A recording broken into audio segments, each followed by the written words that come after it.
Hi guys, this is Ten from Utang HQ. So today, ito yung situation ng story natin. Meron siyang 1.3 million na utang, meron siyang 24 different online lending apps, tapos meron siyang 6 na credit cards, tapos may utang din siya sa 5 family members niya. Okay? So actually, message to galing kay OP. Ayan. Tapos medyo mahaba. So, ang ginawa ko na lang, binullet points ko yung mga importanting parts kasi ang haba na ng mga videos ko. Umaabot minsan ng 50 minutes. So, para medyo umikli, ito, binullet points ko na lang. So, tingnan natin kung ano ba yung actions na ginawa niya or ano ba yung naging situation kung bakit umabot ng 1.3 million yung utang niya. And later, gagawa tayo ng game plan kung paano ba yung okay na paraan para ma-solve yung ganitong kalaking utang. Okay, so let's start. 2020, first job sa hospital. So, 25,000 a month daw yung sahod niya. Tapos, sunod-sunod yung offers ng credit card, go agad ako. Kaya pa bayaran, pero minimum lang lagi. Tapos, next nung 2022 naman, lumipas siya ng trabaho. Tapos, naging 40,000 na a month, plus bonuses yung sahod niya. So, nagkaroon siya ng lifestyle inflation, no? Dito na nag-start yung luho, phones, tablet, laptop. Sabi niya, healing inner child ko, no? Okay, so next, nung 2024, ito mas recent, last year lang, kinuha ko new iPhone from Smart kahit may Fold 6 na. So, nakikita natin yung spending habits niya. So, next one, nitong this year lang, January, naubos savings sa Christmas and New Year. Another gastos nung umuwi family ko from Iloilo.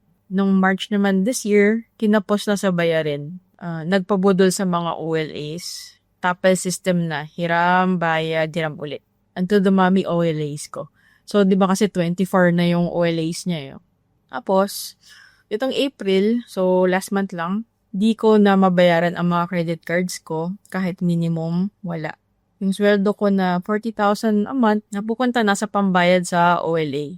Dumating sa point na need ko ibenta lahat ng gadgets ko hanggang sa cellphone ko na lang ang naiwan. So, pero good thing yan na binenta mo na lahat ng gadgets mo. At dito rin nag-start yung anxiety ko and sleepless nights kung paano babayaran yung mga OLA na yan. On the other side, daramdaman ko na din, need ko bumalik magsimba at dasal kasi masyado na akong materialistic. And di ako makontento sa gadgets na meron ako. Baka kinakatok na ako ni Lord na lumapit sa Kanya. Tanungin mo rin siguro yung sarili mo kung bakit di ka makontento. Tsaka ano ba yung nag-trigger sa'yo? Lagi ka bang online, tipong nakafollow ka lagi sa mga Instagram influencers, tapos naiingit ka ba sa kanila na gusto mo ganun din yung lifestyle mo? Siguro tanggalin mo lahat ng triggers mo.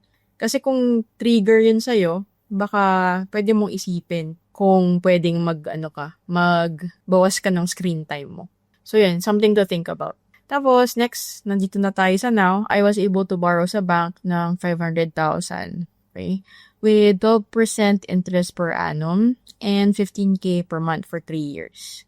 Tinanong ko siya land back daw to, personal loan.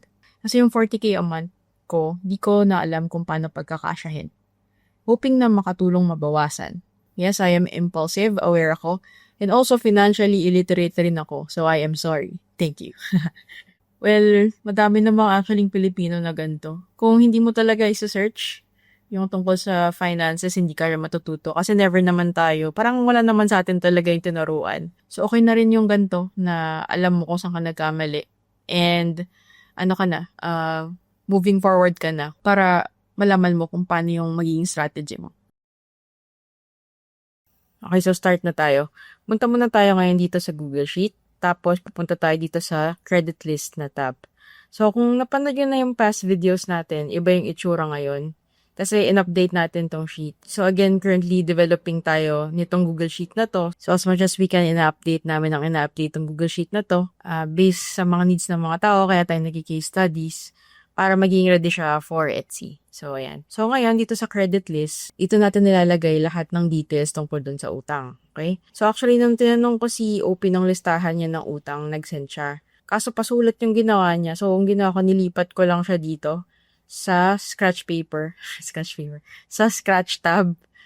Dito para mabilis mag-copy-paste. Okay? So, basically, ito yung sinend niya. So, ito yung mga online lending apps.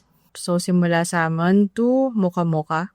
So, ito, 24 siya na online lending apps. Tapos, nilagay din niya yung sa family niya. Meron siyang utang sa 5 family member. Tapos, nilagay din natin siya dito. Tapos, ito, nag-send din siya nung sa credit cards niya. Ito. From BDO Amex to East West. Ito. So, 9 credit cards to.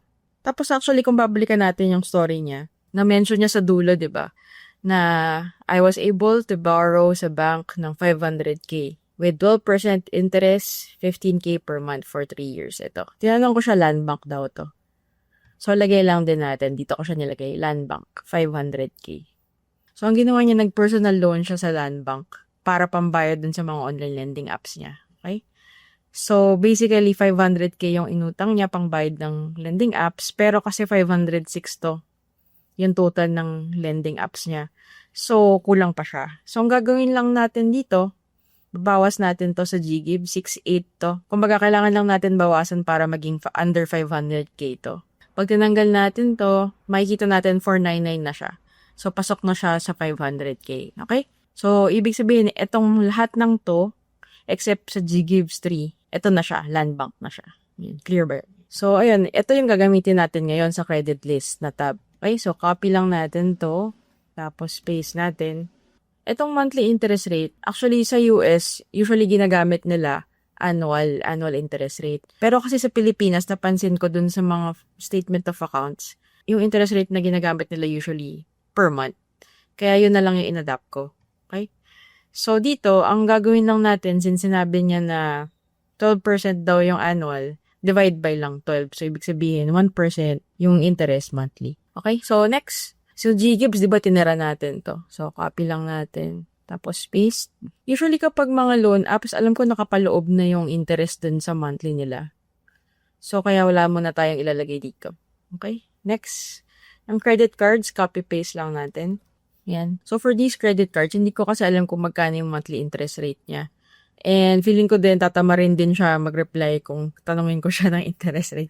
Pero kasi kailangan to, especially kapag malaki yung amount. Okay? So, ang ginawa ko na lang sa ChatGPT, so, tinanong ko na lang yung mga monthly interest rate. So, pwedeng malito. Okay? So, ito lang yung rough na estimate kung magkano ba yung mga interest rate ng bawat card. Tapos yun, napansin ko lang din sa Pilipinas, yung mga credit cards usually 3% monthly yung ginagawa nila. Ayan. Papahin lang natin to dito. Ayan. Tapos last, meron siyang utang sa kamag-anak niya. Copy natin and paste. Tapos ito, walang interest since kamag-anak. So, tinanong ko siya regarding to kung kailangan na babayaran. So, ang sabi niya kung kaya daw bayaran, soon bayaran. So, for now, lagay na lang natin na 500 yung minimum. Ayan. Okay, so lagay na natin lahat ng details ng mga utang. So, punta na tayo ngayon sa Game Plan tab. Okay? Yan. Okay. So, kung mapapansin nyo dito sa tab na to, automated na lahat. So, magiging sunod-sunod na siya from pinakamaliit, which is yung sa family member niya na 4,000, to yung pinakamalaki niya sa dulo, which is yung sa land bank na 500,000. Okay? Okay. So, explain ko muna kung paano gumagana tong sheet na to. So, kung mapapansin nyo, may mga white na columns, tsaka merong mga dilaw. Ngayon, itong mga white, ito yung may formula, bawal galawin. Kapag sinubukan yung galawin yan, sulatan, may lalabas na ganito. Yan. Tapos, itong mga dilaw naman, pwede siyang sulatan. Tapos, itong darker yellow, hybrid siya. May formula, pero pwede sulatan. Dito sa taas, yung pangalan ng loan provider. So, BDO Amex. Dito sa baba ng payment, ito yung kailangan bayaran natin monthly. Sa BDO Amex, 850, tapos Union Bank, Blue kunwari, 54. Ganon. So, paano siya gumagana? Sa kaliwa, may kita natin yung mga months. Okay, kunwari, May. So, itong May, magbabayad ka ng minimum niya, which is 850. Tapos, ang mangyayari, ang magiging balance niya, 66. Okay? So, ganun ulit. Pag June, magbabayad ka ng minimum, ito yung balance. Dire-diretso lang yung buwan. Hanggang sa March, pag minimums lang ibabayad mo, ito na yung dulo. So, sa dulo, 146 na lang yung kailangan bayaran. Zero na siya. Pero, kung mapapansin nyo, nilagay ko rin yung interest dito. Ayan. So, usually, pag ganitong mga sheet, tinatamad yung mga tao, ilagay yung interest rate. Pero kasi kailangan siya. Kasi, kunwari yung utang niyo parang ganito. Kunwari ganito na 500k. Tapos, meron kayong 1% na monthly interest. O kaya, 175k yung balance nyo. Tapos may 3% na monthly interest. Kung makikita nyo, ayan, 5K agad yung interest nyo monthly. 4K, 4K. Diba? Ang laki agad. So, kailangan nyo makita or malaman kung gaano kalaki ba yung binabayad yung interest monthly. Okay? Kaya meron mga tao nagtataka, nagbabayad ako monthly, although maliit lang, pero bakit parang di naubos yung utang ko? Ito yung reason. Kasi kunwari, sabihin natin 500 lang binayad mo, yung interest mo 5,000. So, ganun yung importance nitong interest rate. So, wag na kayong tamarin kung gagamitin niyo tong sheet na to. Ilagay niyo na. Okay, so next. So, na-discuss ko na tong interest. Tapos dito, meron kayo makita adjustments. Ito, ginagamit lang siya kapag may itadagdag kayo. So, for example, may penalty. Kunwari, hindi tayo makabayad ng minimum payment sa buwan na yun. May penalty yun. So, kunwari, 850. Ganyan. So, ang mangyayari nun, pag naglagay kayo dito, madadagdag siya sa balance. Also, kunwari, wala na talaga kayong pera. Ganyan. Or like, may kinailangan kayong bilhin. So, kunwari, 2,000 nung June. So, ganun uli. Madadagdag siya sa balance nyo. Pero take note na kapag magdadagdag kayo dito, kung na ito, 5,000. Kung mapapansin nyo, mahaba siya. Kasi nga, mas madami kayong babayaran. Ganon. So, instead of July kayo matatapos for Video Amex, pag nagkaroon ng 5,000 yan, magiging June 2027 na. So, ganon siya nag-work, okay? So, sana clear. Tapos, ito, sa part na to, sa total payments na tayo. Dito sa kaliwa. So, itong total payments, ito yung total monthly na kailangan yung bayaran. Okay? So, diba itong mga minimums na yan?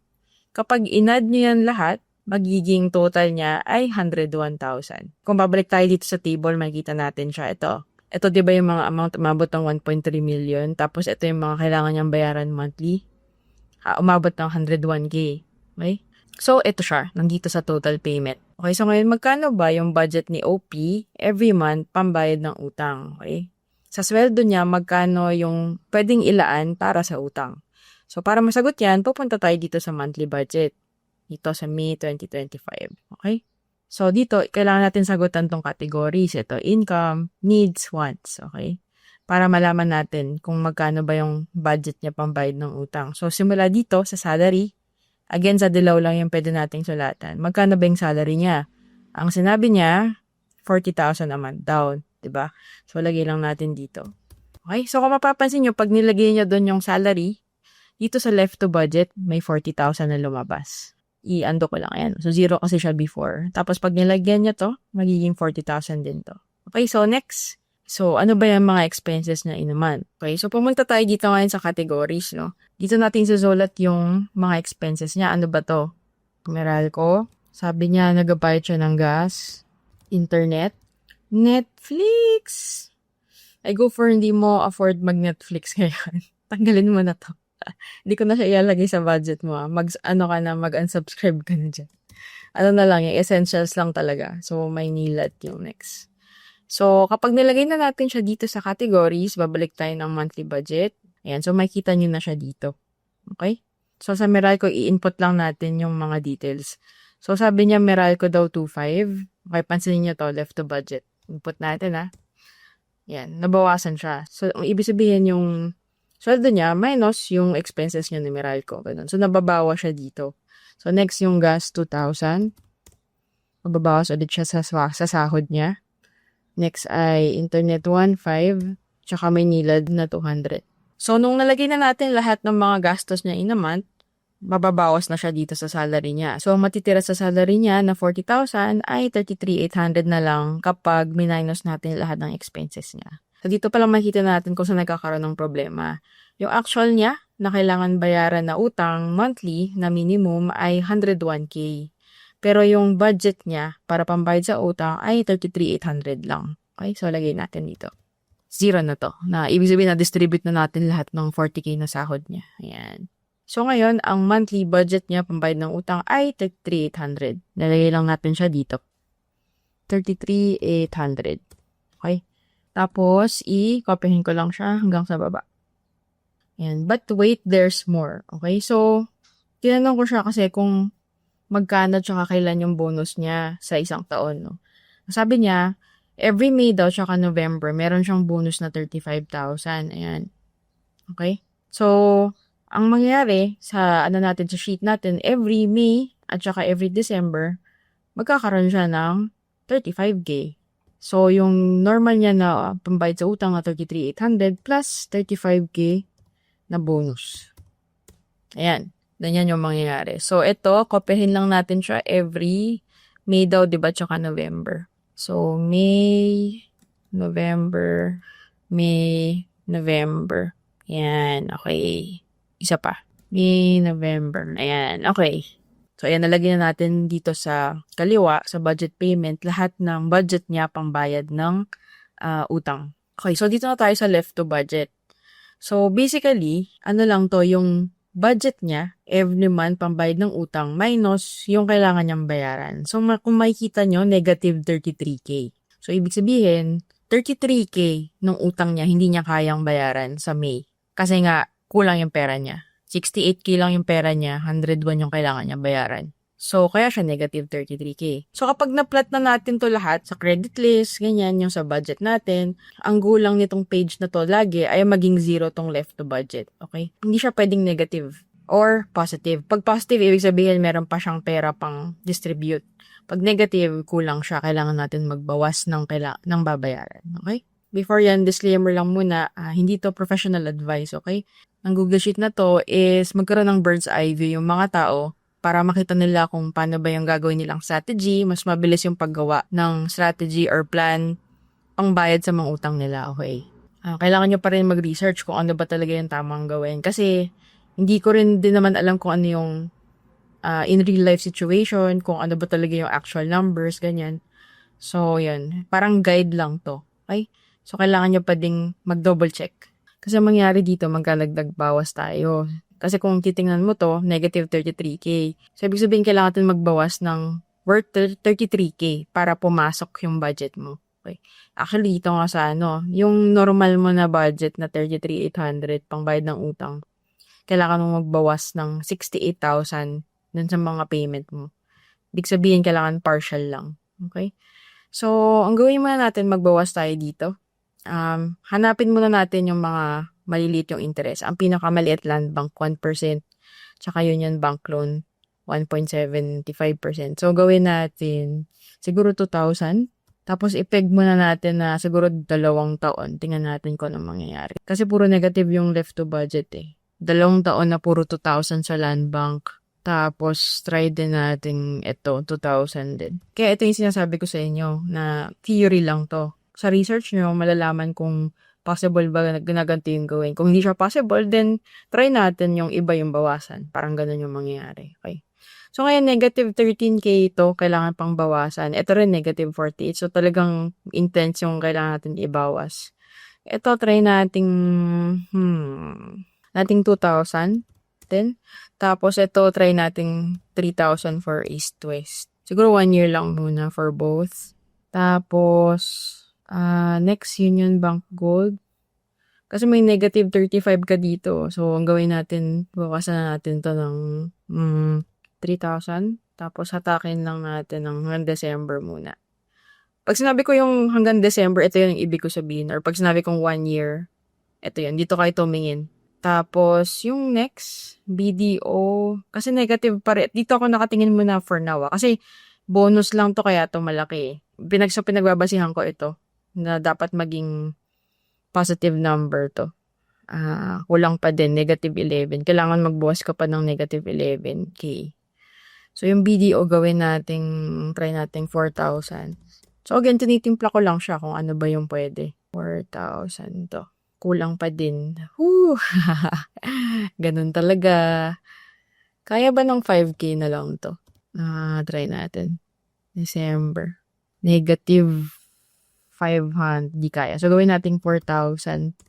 Kasi gusto natin yan. Positive numbers na. Yan yung gusto natin. Naging positive to. So, ibig sabihin niya, nag-partial payments tayo dito sa dulo. Yung mga cards mo sa dulo. Para mauna tapusin yung mga nasa harap na cards. Kasi, para mabawasan yung binabayaran mo na cards para matanggalan ka rin ng stress. Okay? So, yan. Wala. Yun lang yung kayang ibayad eh. Magkano lang din naman din kasi yung budget natin for pambayad ng utang. Ayan. So, anyway, dito sa BDO JCB, hindi ko nagagalawin. Okay, kaya naman na i-minimum payment yan, tsaka yung Union Bank Blue. Okay, so meron kang sa May, since nagbawas na tayo ng partial payment sa dulo, meron kang 35K, para i-distribute. So, anong gagawin natin dyan? Punta tayo sa pinakamaliit mo na utang na hindi kamag-anak. Kasi, yung mga pinakamaliit mo na utang kamag-anak eh. So, ito yung plano mo na ibayad for GGives for May. Pero kasi pag hiningan natin yung balance, kapag ginawa mo yung plano mo na magbayad ng 1.2, yung balance mo magiging 5.5. Meron ka pang 35K dito sa wallet mo na pambayad. So, ang gawin mo, i-full payment mo na, dadagdagan mo siya para maging 5.5. So, para ang easier version, dinidelete ko na lang muna to para madagdag siya doon. Tapos, makita mo yung full balance nang wala yung planned payment. Okay? So, gayahin mo lang to, yung balance na to, 6823.40. Ayan. Tapos, magiging 0 na siya. Okay? So, kahit na maging 0 na to, kahit na i-full payment mo tong GGives, may 29K ka pa sa wallet mo na pambayad. So, ganun lang yung gagawin mo dun sa next na pinakamalaking utang, which is BDO Amex. Delete lang to, tapos kopyahin mo lang to. Ito kaya naging 7.4 kasi may interest eh. Okay, so kopyahin mo lang, 7498.42. So, 0 na to. So, ibig sabihin, yung GGives mo, tsaka BDO Amex, tapos mo na siya ngayong May. Okay, so, hide ko lang to since tapos na siya. Yan. So, next natin, kahit na bayaran mo yung dalawa, since may bonus ka, meron ka pang 23K sa wallet mo. So, pwede ka pang magbayad.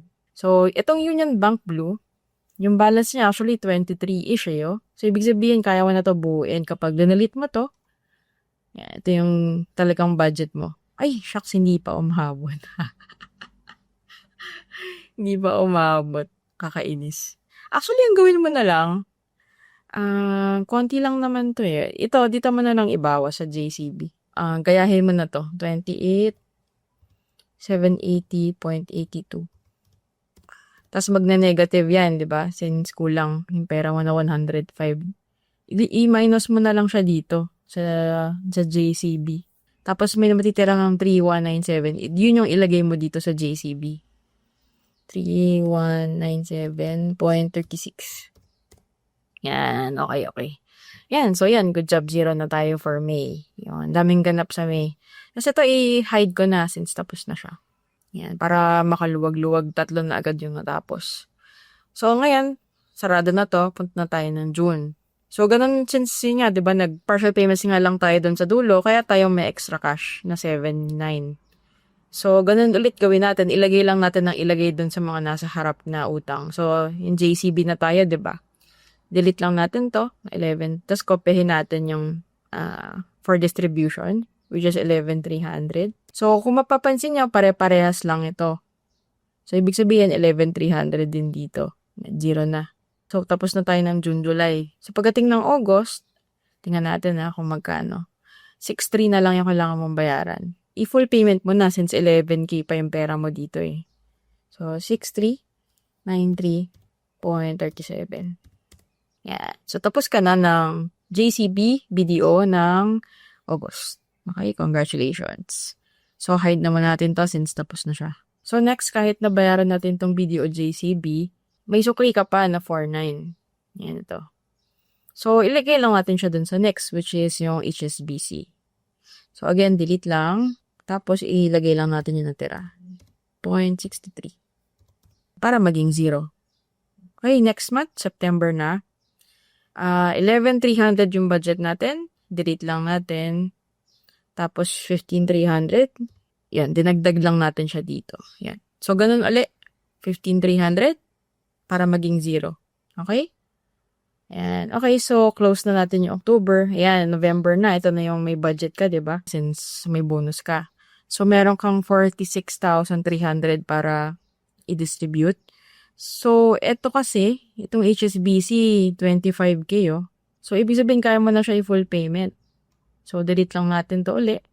Tapos, so 29, gayahin natin, 030.06. Yan. Okay. Good job. So, 0 ka na ng HSBC by November. Okay, so hide na natin to. Yan. So, kahit na, matapos tayo ngayon ng HSBC, kahit na matapos mo na siya bayaran, may 21K ka pa na sukli na pwede mong ilagay sa BDO. Dito, ilagay lang natin fully itong sa BDO, yung sukli mo. So, delete lang natin to. Tapos, eto kapehin natin. 25 to 69.94. Okay, so zero na yung ano mo left to budget mo. December na tayo.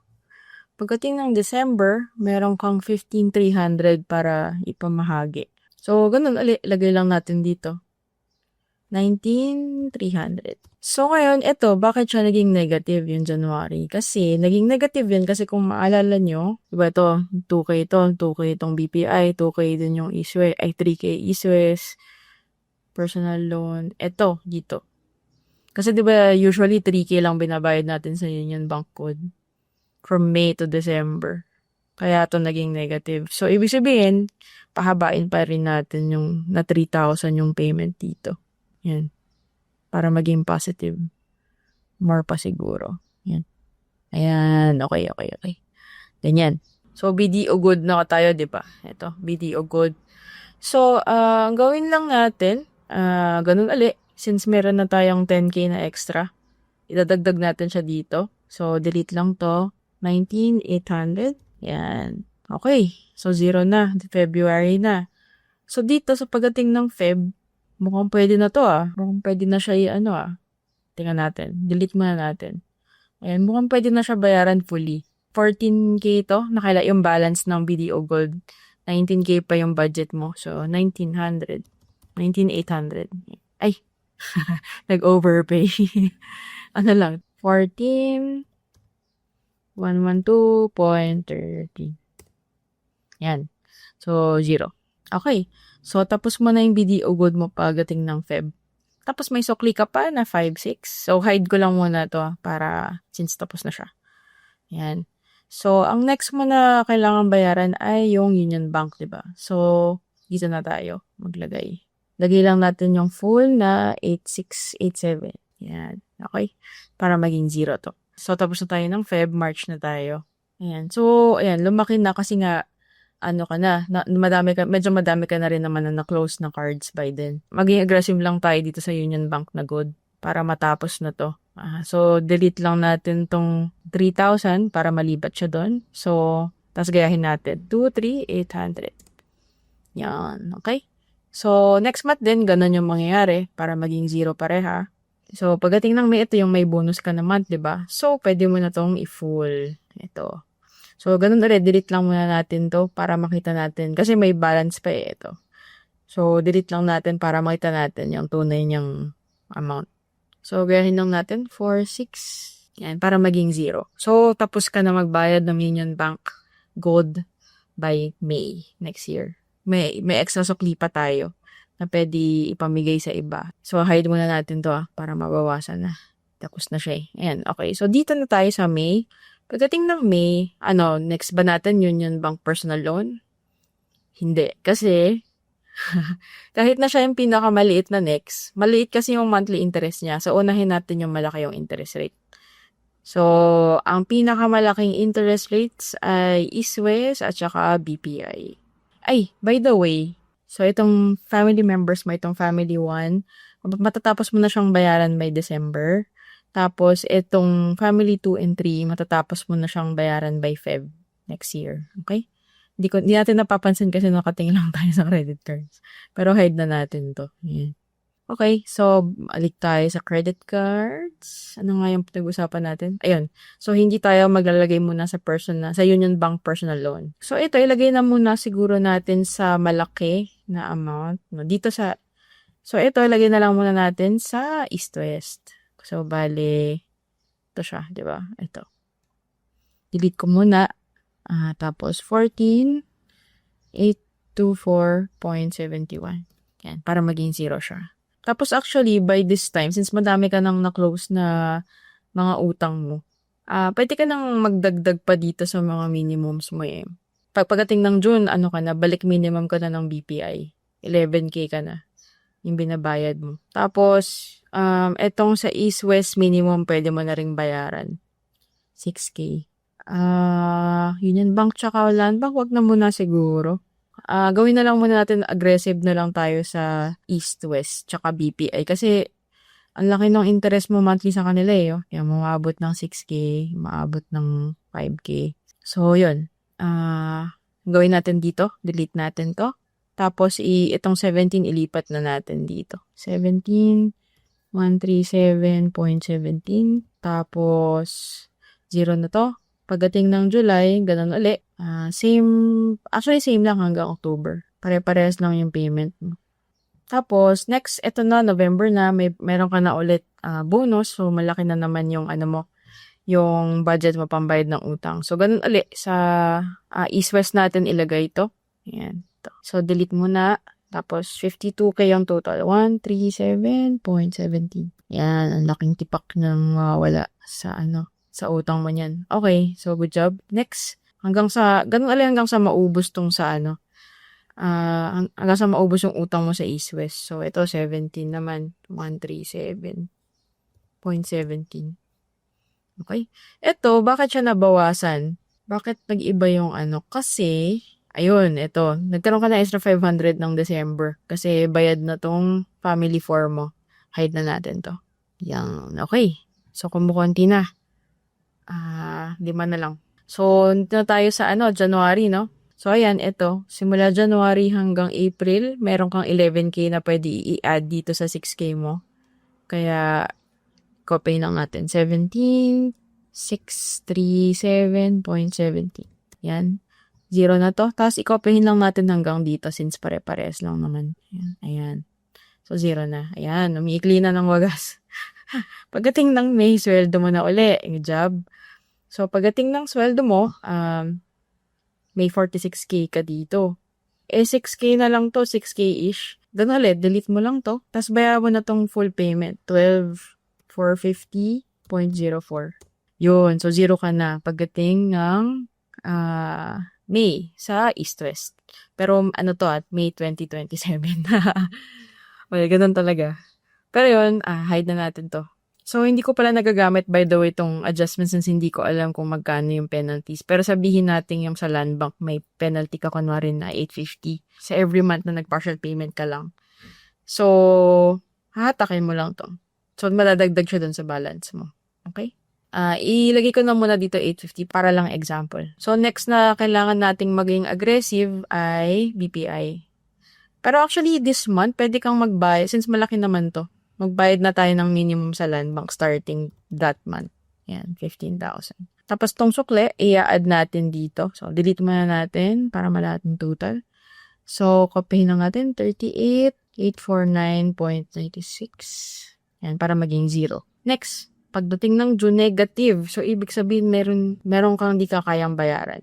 Kasi, ang nangyari pala ito, ayan, itong sa Union Bank. Ang nangyari kasi ginawa natin 8,500 to eh.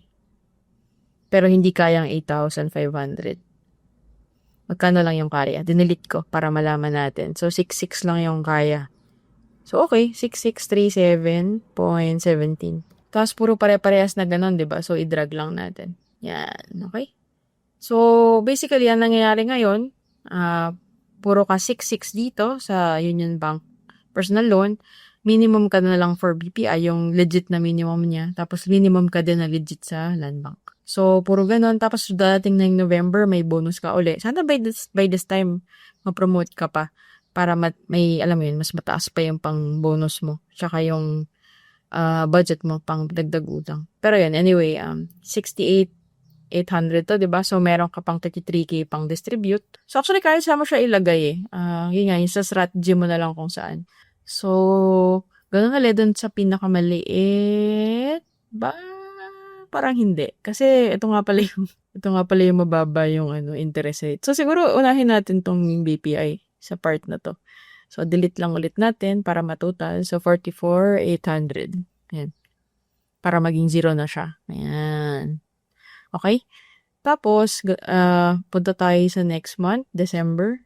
So negative to kasi naka 8,500 tong itong Union Bank. Siguro, gawin na muna natin itong 6,000 dito. So, since ginawa kong 6,000, hindi na 8,500, may 2,500 ka ulit dito. Ilagay mo lang siya ulit dito sa BPI. So, 47,300. Yan. So, ito, lipat mo lang din sa BPI ito. Delete para malaman natin yung total. Total 300. Parehas lang yung next. Yan. So, parehas lang. Yan. Ito, ganun din. Pababaan ulit natin to 6,000 lang. Tapos ito, drag ulit natin dito. Ayan. So, pagdating dito, 0 na to, 'di ba? Tapos, 10K na lang yung ano mo dito, yung balance mo. Ayan, so 0 na tayo. Actually, pagdating ng March, mababayaran mo na tong BPI. Ayan, mababayaran mo na siya. Congratulations. Ayan. Tapos, kahit nabayaran mo siya, may sukli ka pang 1-2. Sa atin siya ilalagay. Dito na lang siguro sa Union Bank. Hide ko na to tapos na Delete natin to para matotal 7265.85. Yan, okay? So, yung next natin, 9,800. So, tapos na yung March, April na. Meron kang 9,800. So, saan natin siya ilalagay? Actually, ito, yung sa kamag-anak mo, baka pwede mo dagdagan na. Medyo maluwag-luwag ka na ba? Kasi yung balance mo sa ay meron ka pa palang 491. Pero siguro pwede na itong gawing 1,000 kasi kumonti na naman na yung cards mo. Gawin nating 1,000 to. Ayan, para medyo kumonti. Ayan. So dito, balik tayo dito. So April na meron kang 9,300 na extra. So pagdating dito sa part na to, siguro iwan na lang natin tong Union Bank na minimum. Tapos maging aggressive na tayo sa Land Bank. Chill na to Medyo chill na relative. Ito. So, dito na natin ilagay yung 9,300. Delete muna. Yung total, gayahin. 24,300. Yan. Tapos, yung next, may bonus ka ng May. Delete lang natin to. Tapos, kopyahin natin to. 59,300. Okay? Tapos, next, ito din. Ganun din. Delete muna. Tapos, 24,300. Tapos, pare-parehas. Diba, 3 buwan na pare-parehas. So, kopyahin lang natin dalawang. Ayan. 0 na. So, next September na, may 14K ka na pwede ilagay. So, ganun ulit, delete. Tapos, kopyahin. 29,179. Tapos, next, ganun ulit, delete. 32,800. So, ayan. Ito na, November. Yung meron kang bonus. Lagay natin lahat sa Land Bank. Delete natin to. Tapos, kopyahin. 67,800. Yan, nababawasan na. So, next, ganun ulit. Ayan to, pare-parehas na to. Ibig sabihin, delete natin itong isa. 32,800 to. Tapos hatakin mo lang siya. Yan. Pwede na to. Kasi, by dito, kaya mo na bang bayaran yan? Ayan o, kaya mo na bayaran. Yung balance 28 na lang. May 32K ka. So, kopyahin mo lang to. 28, kaya 98.83. Yan, 0 ka na by that time. By the way, hindi pala natin nabanggit. Pero nung September, tapos na tong tapos na tong Union Bank personal loan mo. Kaya banda dito, tumaas bigla yung budget mo for Land Bank payment. Yan. So, ang nangyari dun sa computation natin, July 2029 ka matatapos. Ay, joke lang. Meron ka pa palang babayaran ka mag-anak. So, ganun lang din. Kopyahin natin to. 5201. Yan. Tapos, eto, 8K na lang pala to. So, papayin mo na siya. 8298.83. Yan. So, delete na natin. Yan. Okay. So, ayun. Ganun yung mangyayari. By August 2029 ka pa matatapos. Pero at least tapos. At least natapos ka. So, again, ang purpose lang talaga nitong Google Sheet is para, kumbaga, magluto or like, timplahin nga kung alin yung okay na unahin, ganyan. Pag ganito ba yung ginawa ko, mas mabilis ba yung mangyayari, ganyan. Trinay ko lang siya, pero nasa sa'yo kung ano yung talagang gagawin mo. Kasi kunyari ito, gusto mo 15K pa rin to, ganyan. Ikaw yung magluluto, parang ganun. Ito, ginawa ko lang siya based sa, ito yung naisip ko currently, pero kapag pinaglaruan mo siya, malay mo may faster way pa para matapos ka sa utang mo. Pero dun sa computation natin for now, bandang August 2029 ka matatapos. Ayun. So, ayan, ganyan yung itsura niya. So, sana ma-promote ka or if makahanap ka ng bagong trabaho na mas mataas yung salary, better yun para at least hindi ka na, tingnan mo to kasi puro partial payment lang to. Kung makahanap ka ng ng trabaho na more sahod, so pwede mong dagdagan tong mga partial payments. Mas mabilis ka pa matatapos, ganun. Pero kung for 3 years pa, kung for 3 years, ganyan pa rin, walang mag-iiba sa, sa job mo, tsaka sa sweldo, ganito yung itsura niya. Ayun. So, yun lang. Sana nakatulong. Tapos, kung umabot kayo dito sa mga nanonood, kung may naka-experience na sa inyo yung gantong strategy, yung partial payments lang, anong nangyari, ayun, kwento naman kayo down below para matuto kami kung ano ba yung better strategy. Tapos, yun lang. Thanks for watching, guys. See you next video.